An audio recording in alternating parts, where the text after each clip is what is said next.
Kapan sebenarnya orang menggunakan EYD? Kapan menggunakan KBBI? Ya. KBBI dan EYD keduanya adalah produk dari pembakuan dan kodifikasi kaidah kebahasaan. Kamus itu selalu tertinggal. Ketika dia diluncurkan versi baru, dalam waktu beberapa bulan mungkin sudah tertinggal karena ada kata lain yang ternyata belum masuk ke situ. Gitu. Beberapa waktu lalu ada ditemukan perbedaan Kak, nama makanan ya. Di EYD edisi kelima itu nasi padang P-nya besar. Kalau di KBBI nasi padangnya P-nya kecil. Nah itu gimana tanggapan Kakak?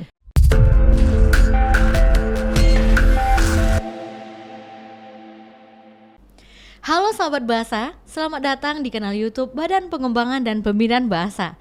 Bersama saya, Devi Firhana yang akan menemani Anda dalam siniar kali ini.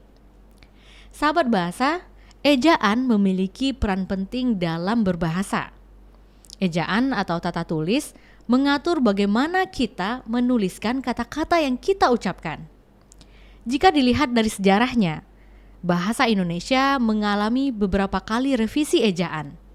Sisi lain, Kamus Besar Bahasa Indonesia atau KBBI juga mengalami pemutakhiran setiap tahunnya. Lantas, manakah yang kita gunakan sebagai pedoman kebahasaan kita? KBBI atau EYD? Nah, saat ini sudah hadir bersama saya Widya Bahasa Ahli Madya, Kakak Dewi Puspita. Beliau merupakan pakar bahasa yang sudah lama berkecimpung dalam dunia kebahasaan dan juga Ketua Redaksi Pelaksana KBBI Daring. Kita sapa dulu yuk. Kak Dewi, gimana kabarnya? Alhamdulillah baik. Senang sekali ya bisa hadir dan berjumpa dengan kakak di sini. Sehat ya Kak? Alhamdulillah. Terima kasih sudah diundang ke acara Bincang Bahasa. Ya benar sekali Kak. Ya. Ini permintaan dari sahabat bahasa juga Kak.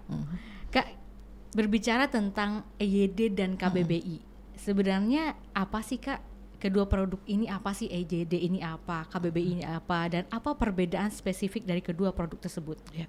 Baik, KBBI dan EYD keduanya adalah produk dari pembakuan dan kodifikasi kaidah kebahasaan. Jadi semua kaidah kebahasaan itu harus melalui proses pembakuan dan kodifikasi. Bagaimana prosesnya itu sudah diatur dalam Permendikbudristek nomor 18 tahun 2021. Jadi kalau EYD itu merupakan produk tata aksara atau ejaan ya, produk ejaan dari pembakuan dan kodifikasi. Sementara KBBI adalah produk leksikografi atau kamus. Lalu ada juga yang namanya pedoman dan acuan. Nah, EYD atau pedoman ejaan itu merupakan ya namanya pedoman ejaan ya, merupakan pedoman. Betul. Sedangkan KBBI adalah acuan. Seperti itu. Itu perbedaan spesifiknya. Pedoman dan acuan. Iya, pedoman dan acuan begitu. Gimana kalau orang bilang berpedoman kemana, mengacu kemana? Berpedoman pada EYD, mengacu ke KBBI. Oke, nah ini berhubungan dengan pertanyaan kedua nih Kak. Tadi Kakak udah menjelaskan tentang EYD dan KBBI. Berarti sahabat bahasa banyak yang bertanya, kapan sebenarnya orang menggunakan EYD? Kapan menggunakan KBBI? Ya. Itu gimana Kak? EYD digunakan ketika kita atau orang ingin mengetahui bagaimana cara menuliskan huruf, menulis kata, menulis tanda baca. Karena itulah yang diatur oleh EYD atau tata aksara, ejaan ya, tata aksara. Jadi ada bagaimana cara menuliskan huruf kapital, cara menuliskan koma, lalu menulis kata hubung seperti itu ada di EYD begitu. Nah, kalau KBBI itu digunakan ketika orang ingin mengetahui definisi suatu kata. Kan namanya kamus. Iya, kamus isinya adalah definisi begitu. Jadi kalau mau cari definisi atau makna suatu kata, kita tidak akan temukan di EYD, kita akan temukan di kamus atau di KBBI seperti itu. Begitu juga kalau kita mau menemukan bagaimana cara menuliskan suatu kata yang benar, atau menuliskan huruf atau menuliskan tanda baca yang benar, itu ya jangan cari di kamus, carinya di pedoman ejaan atau EYD, seperti itu. Menarik sekali ya Sobat Bahasa. Nah Kak, kan kita mengenal EYD, ejaan yang disempurnakan, kemudian berganti nama ke PUEBI, Pedoman Umum Ejaan Bahasa Indonesia. Nah sekarang ini yang terbaru kembali lagi namanya ke EYD edisi kelima ya Kak, yang terbaru ya. Nah sebenarnya apa sih Kak, faktor apa sih yang menyebabkan perubahan nama itu Kak?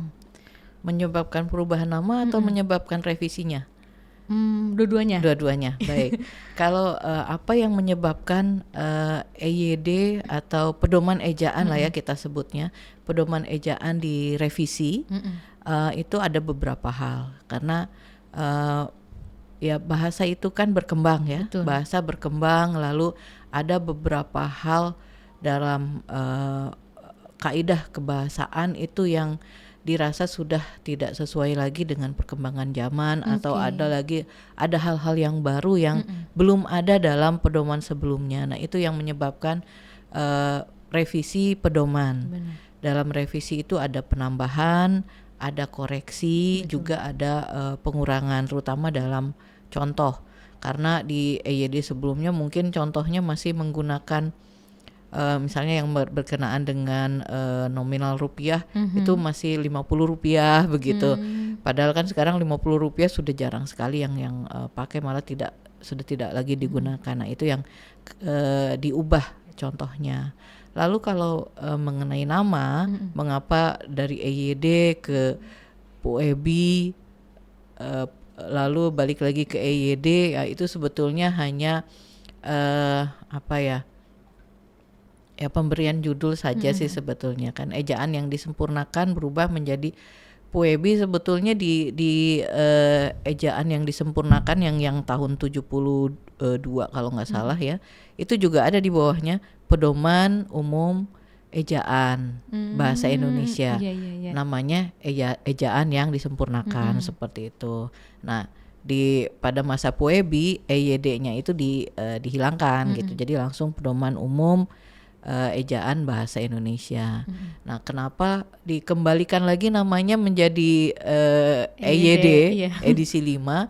Karena ternyata masyarakat lebih kenal EYD gitu kan. Ya walaupun beberapa penyuluh, nggak beberapa banyak penyuluh, lalu guru-guru bahasa Indonesia juga sudah berusaha payah mengenalkan PUEBI gitu, tapi tetap saja masyarakat yang tidak langsung berkecimpung dengan bahasa Indonesia itu kenalnya EYD gitu. Jadi ketika ditanya bahasa Indonesia yang baik dan benar tuh apa, mereka rata-rata jawabnya bahasa yang sesuai EYD gitu kan.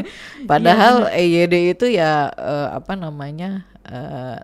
nama ejaannya gitu. Akhirnya ya sudahlah kalau gitu kita kembalikan saja ke EYD. Tapi untuk menandai bahwa ini EYD yang terbaru disebutlah edisi 5. Kenapa edisi 5? Karena dihitung dari terbitnya ejaan pertama kali itu yang ejaan Van Ophusen, lalu yang kedua ejaan Suwandi, lalu EYD, lalu PUEBI, lalu EYD lagi. Jadi edisi 5. Tapi begitu. Ada ini nggak sih Kak, semacam sekali berapa tahun harus diubah, atau hanya melihat perkembangan zaman saja? Iya, melihat perkembangan zaman. Oke, teman-teman Sobat Bahasa, tadi udah disebutkan kalau misalnya ada perubahan dari EYD itu karena bahasa ini terus berkembang, jadi kita menyesuaikan ya Kak. Dan tentunya membutuhkan waktu yang cukup lama ya Kak. Pasti dari masa ke masa untuk ngecek satu-satu mungkin membutuhkan waktu sekali ya tim redaksinya ya Kak ya. Iya. Membutuhkan waktu. Baik. Nih Kak, itu kan tadi EYD. Nah, ini KBBI ini yang benar-benar nggak asing lagi di telinga kita, bahkan memang semua kalangan menggunakan KBBI. Bahkan di KBBI itu memang ada bagian-bagian, ada istilah kedokteran ya Kak, ilmu media, ada juga mungkin ilmu-ilmu lainnya. Nah, pertanyaan serupa nih Kak saya tanyakan, KBBI ini kan sudah mengalami perubahan atau pemutakhiran setiap tahunnya. Mengapa itu terjadi Kak? Seberapa sulit sih Kak kalau misalnya kan banyak yang nanya, kenapa nggak diganti aja sekalian langsung setiap bulan mungkin, atau mungkin di gawai kita bisa nggak misalnya penulisan ini salah bisa diganti langsung atau gimana. Mungkin sahabat bahasa masih banyak sekali yang mempertanyakan hal ini, kenapa nggak bisa diganti langsung. Bisa Kakak ceritain? Baik. Ya, ya seperti halnya EYD yang harus dimutakhirkan atau direvisi karena perkembangan bahasa. Kamus juga harus dimutakhirkan karena bahasa itu dinamis ya. Dalam waktu seminggu misalnya atau 1 bulan itu mungkin ada 1 atau 2 kata baru yang muncul begitu. Dan kata baru itu mungkin belum masuk dalam kamus. Jadi saya ingat perkataan Prof. Aminuddin waktu menjadi Kepala Badan Bahasa beberapa waktu lalu yang menyatakan bahwa kamus itu selalu tertinggal. Ketika dia diluncurkan versi baru, dalam waktu beberapa bulan mungkin sudah tertinggal karena ada kata lain yang ternyata belum masuk ke situ. Gitu. Nah, kalau yang versi cetak itu mungkin karena tidak bisa terus-terusan dimutakhirkan per tahun, dia akan tertinggalnya banyak gitu ya. Jadi baru pada edisi berikutnya, pada cetakan berikutnya baru muncul kata baru. Nah, kita diuntungkan karena punya KBBI daring. Nah, KBBI daring ini bisa dimutakhirkan 1 tahun 2 kali sebetulnya, tapi tahun 2024 kemarin hanya 1 tahun sekali. Nah, hal ini dilakukan untuk mengakomodasi kata-kata baru itu, gitu, kata-kata baru yang yang muncul belakangan gitu. Nah, pemutakhiran juga dilakukan untuk memperbaiki selain untuk menambah kata baru, untuk menambah definisi baru yang juga berkembang, lalu mengoreksi kesalahan-kesalahan yang ada dalam entry KBBI, juga menonaktifkan entry yang dianggap ini seharusnya tidak masuk ke kamus, itu bisa kami nonaktifkan. Lalu walaupun sudah setahun sekali itu tetap dirasa lama begitu ya. Kok tidak dalam waktu yang segera atau real time gitu, begitu nemu kesalahan langsung diperbaiki. Nah, itu tidak bisa seperti itu karena ada proses yang harus dilewati. Dalam Permendikbudristek nomor 18 tahun 2021 itu juga sudah dijelaskan proses kodifikasi. Kalau kamus itu produk kodifikasi ya, itu ada beberapa tahap yang harus dilakukan. Pertama, inventarisasi masalahnya. Lalu setelah inventarisasi itu ada penyuntingan. Kalau di KBBI ada penginputan dulu, penginputan data. Lalu ada penyuntingan. Setelah penyuntingan ada verifikasi. Setelah verifikasi ada validasi. Baru setelah itu dimutakhirkan. Nah, tentu saja karena memerlukan waktu, jadi pemutakhiran entry KBBI itu tidak bisa dilakukan satu-satu. Misalnya ada entry ini nih diperbaiki, langsung dimutakhirkan. Nggak begitu. Jadi kami menunggu sampai sejumlah tertentu. Kalau yang rutin itu sekitar 2000 entry baru dimutakhirkan. Begitu. Jadi kesannya kok lama banget nggak dimutakhirkan gitu. Ini karena kami menunggu proses itu begitu, supaya sekaligus munculnya. Menarik sekali begitu. Ini memang banyak ditemukan di kolom komentar ya Kak. Ini kenapa nggak diganti sekalian gitu, berarti memang ada beberapa tahapan. Betul. Dan itu biasanya butuh berapa lama sih Kak untuk mengumpulkan, betapa maksimal minimumnya itu 2000. Misalnya menemukan 2000 kesalahan ya Kak. Setelah itu setelah ditunggu itu maksimum itu durasinya berapa lama sih Kak? Prosesnya itu berapa lama Kak? Kalau dilihat per entry itu satu entry itu beda-beda. Jadi ada yang cepat, ada yang bisa hitungannya menit lah. Kalau memang ini usulan perbaikan ya, misalnya usulnya memang sudah tepat, Betul. sudah memang kami periksa memang sudah betul, yang diusulkan memang harusnya seperti itu bisa langsung diterima gitu ya. Tapi yang menerima pertama si penyunting dulu. Kan kami ada editor, ada redaktur, ada validator. Harus melalui tahap editor dulu. Editor oke, lalu naik ke redaktur. Redaktur oke, naik ke validator. Nah, itu seperti itu. Itu bisa ya misalnya satu entry 1 menit dari tiap-tiap itu bisa. Iya, benar. Tapi ada juga entry yang bisa makan waktu berhari-hari. Itu karena usulannya baik itu usulan entry baru atau perbaikan, itu masih banyak yang harus diperbaiki. Jadi usulan yang masuk ke KBBI itu harus disesuaikan dengan format KBBI daring. Ini yang banyak tidak diketahui oleh pengguna KBBI atau pengusul entry KBBI ya. Itu ada format yang harus dipenuhi gitu. Jadi ada isiannya apa saja yang harus diisi begitu. Lalu harus lengkap, pemenggalannya harus lengkap dan betul, lalu pelafalannya juga harus tepat, lalu kelas katanya, lalu format pendefinisiannya juga harus tepat. Nah, itu tidak bisa langsung diperbaiki oleh editor atau redaktur atau validator. Itu tahapnya harus dikembalikan dulu ke pengusul. Oh, iya. Tidak bisa langsung diperbaiki. Ada namanya ambil alih.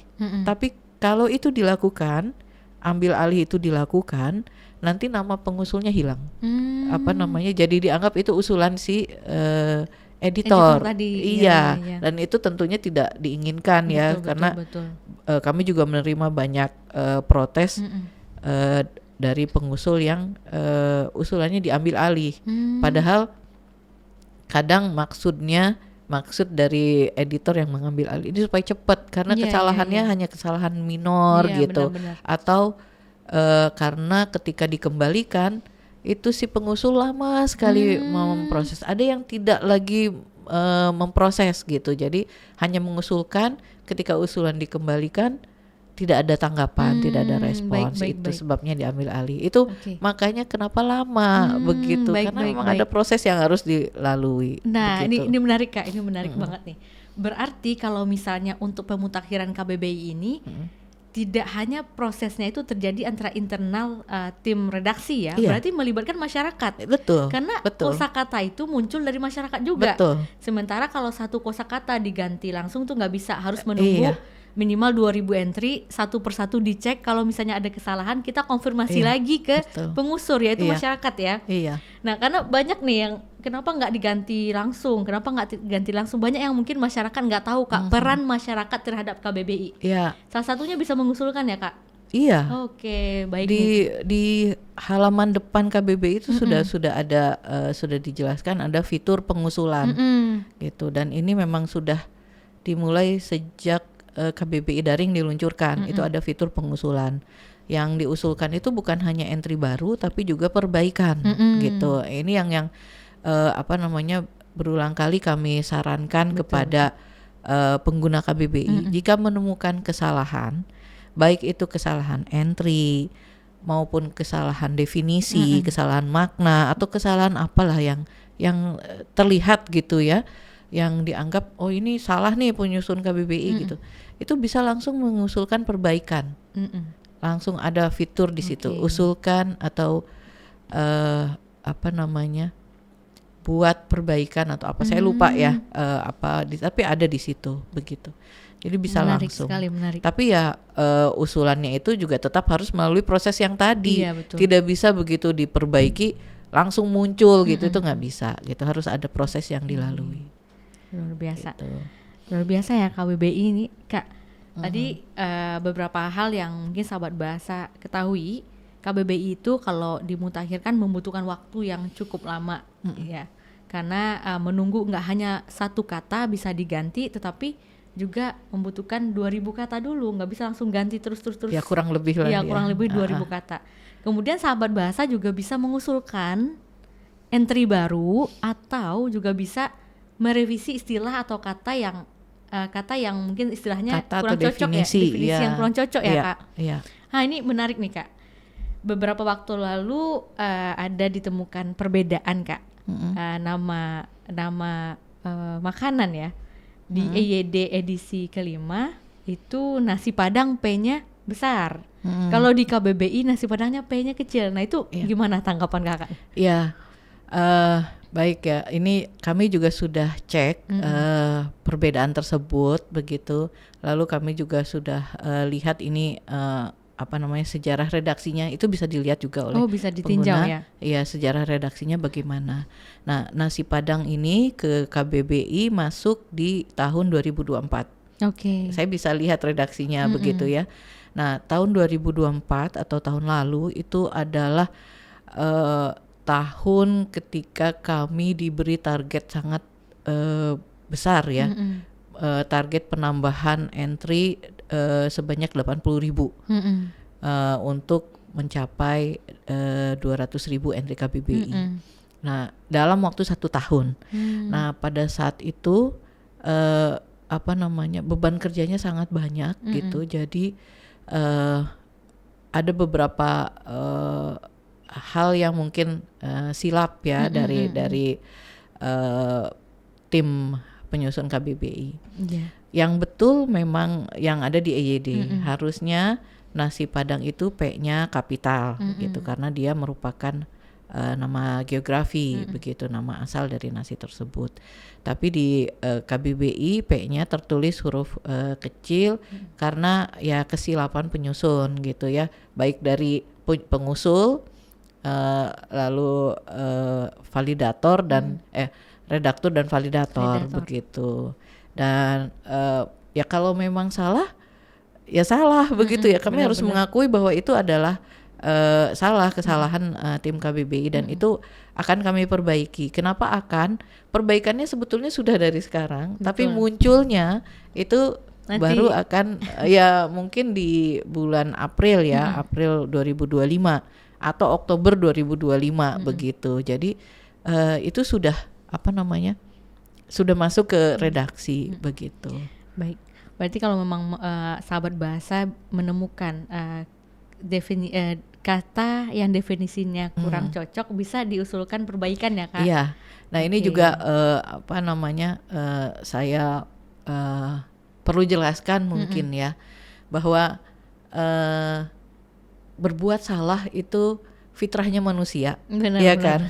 Ya nggak ada lah manusia yang nggak berbuat salah. Ya sama dengan tim penyusun KBBI, sama lah. Kami juga pasti ada berbuat kesalahan seperti itu. Di situasi itu, kalau kembali lagi ya Kak, definisi tadi EYD itu kalau ingin tahu tentang kaidah P yang besar, kata yang kapital atau tidak ya memang mengacu ke EYD. Betul. Tapi kalau melihat definisi dari kata itu ya KBBI ya Kak. Betul. Ya, jadi jangan lupa ya sahabat bahasa itu beda. Kalau mau melihat kaidah atau tata bahasa, mengaculah ke EYD. P-nya besar atau kecil, lihat EYD. Tapi kalau definisinya dari kata itu apa, mau ingin tahu definisi, lihatnya ke KBBI. Terakhir Kak, ya. KBBI sudah menembus 200 juta pengguna dan akan terus bertambah, dan juga 200.000 entry kosakata, dan ini capaian luar biasa nih Kak. Alhamdulillah. Nah kira-kira apa nih harapan Kakak kepada masyarakat, dan menurut Kakak apa sih pengaruh pasti dampak positif dari capaian tersebut terhadap kedaulatan bahasa Indonesia Kak? Berat sekali ini pertanyaannya. Berat sekali. KBBI entry-nya selalu ditambah, itu tujuannya untuk menambah daya ungkap, masyarakat dalam berbahasa Indonesia. Ya kan pernah waktu itu disebut bahasa Indonesia miskin kosakata, seperti itu ya. Ya mungkin karena melihat jumlahnya cuma 120.000 Betul. kata, nah sekarang 200.000.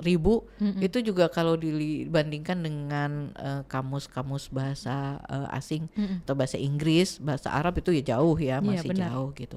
Tapi dari 200.000 kata pun berapa persennya yang kita tahu? Itu kan Benar, mungkin hanya 5%-nya pun tidak. Bahkan kami sendiri yang ada di tim penyusun KBBI mungkin tidak tahu 10%-nya dari dalam entry KBBI.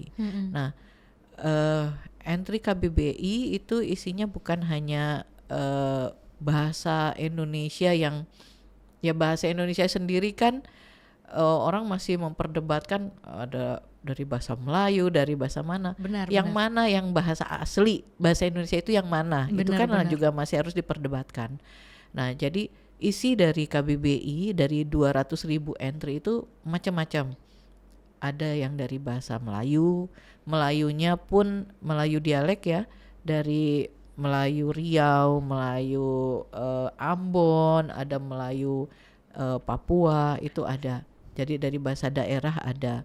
Lalu dari bahasa serapan dari bahasa asing juga ada. Lalu dari bidang ilmu, dari bidang kedokteran, hukum, agama, itu juga ada.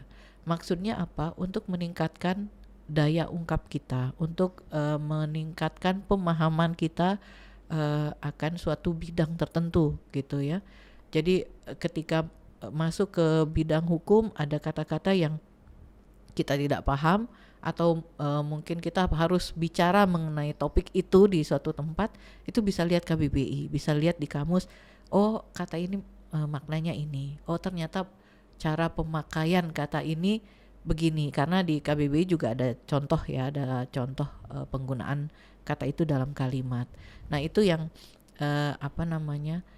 yang menjadi tujuan pemutakhiran KBBI yang terus menerus itu gitu, untuk meningkatkan daya ungkap masyarakat, untuk menambah pengetahuan masyarakat tentang bahasa Indonesia gitu. Jadi ketika menggunakan bahasa Indonesia atau ketika harus berbicara di depan umum atau misalnya mengerjakan tugas, itu tahu apa yang harus diucapkan, apa yang harus dituliskan, bagaimana cara menuliskannya, seperti itu. Nah, ujung-ujungnya nanti ke kedaulatan bahasa itu. Mudah-mudahan ya. Gitu. Kak, tadi sebenarnya kita udah hampir selesai Kak, tapi ada sedikit pertanyaan yang bikin penasaran juga. Berarti kalau entry itu banyak atau tidaknya kosakata itu berpengaruh pada usia bahasa ya Kak? Misalnya gini, kalau kamus bahasa Inggris misalnya, itu banyak entry-nya karena usia bahasa berpengaruh ya Kak, karena lama bahasa itu digunakan.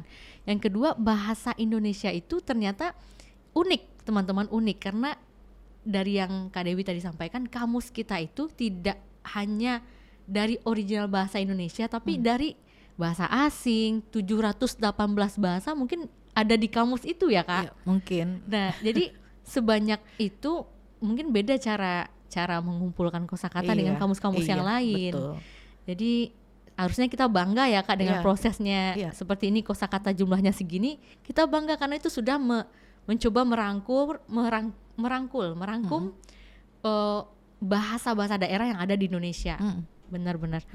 Ini menarik sekali. Ya, kenapa kita juga memasukkan entry bahasa daerah yang kita ambil bahasa daerah, karena ada kata-kata yang tidak bisa diungkapkan dalam bahasa Indonesia, gitu. Jadi ada suatu konsep yang hanya ada dalam bahasa daerah, begitu, yang bisa dengan pas diungkapkan dalam bahasa daerah. Nah, itu yang kita ambil. Jadi tidak sembarang bahasa daerah atau bahasa asing kita masukkan ke dalam KBBI, itu ada kriterianya.